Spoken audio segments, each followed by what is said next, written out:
Marksburg seems like a pretty nice city. Yeah, it's like a bridge between Olympias and Rizamaxia. Not just literally, but metaphorically, you know? A year ago, I'd never have believed this could exist at all. Isn't it amazing how much our actions can change the future?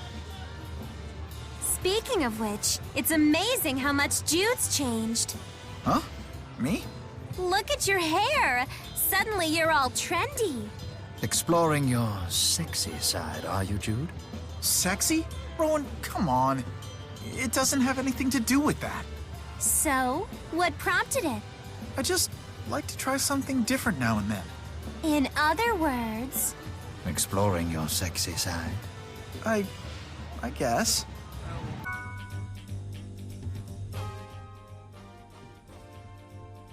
Bisley Bacoor certainly lives up to his reputation. He certainly makes an impression. He's like... a boss of a sinister organization. I think so too. He's like the villain on Beach Brigade Sunscreen Rangers. Who? Well, he's like this evil genius who makes fish paste products from dead fish and uses them to rule the seafood industry.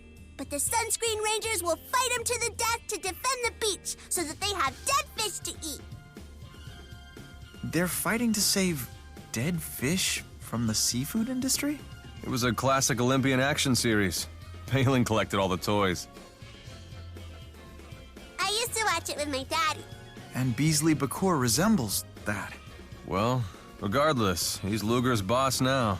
Let's just make sure we're the ones using him and not the other way around. That makes sense. We can't accomplish much without him.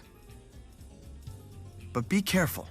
I don't think that Bacoor was lying, but I'm pretty sure he wasn't telling us everything either. I agree.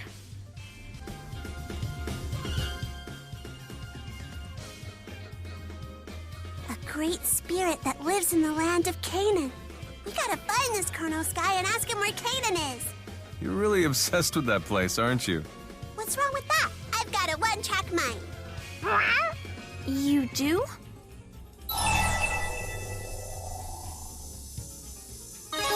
I suppose that's true, in a way. But sometimes you shouldn't pursue things too intently.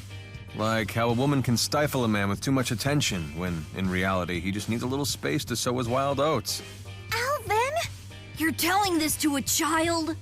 You wanna know what my daddy said?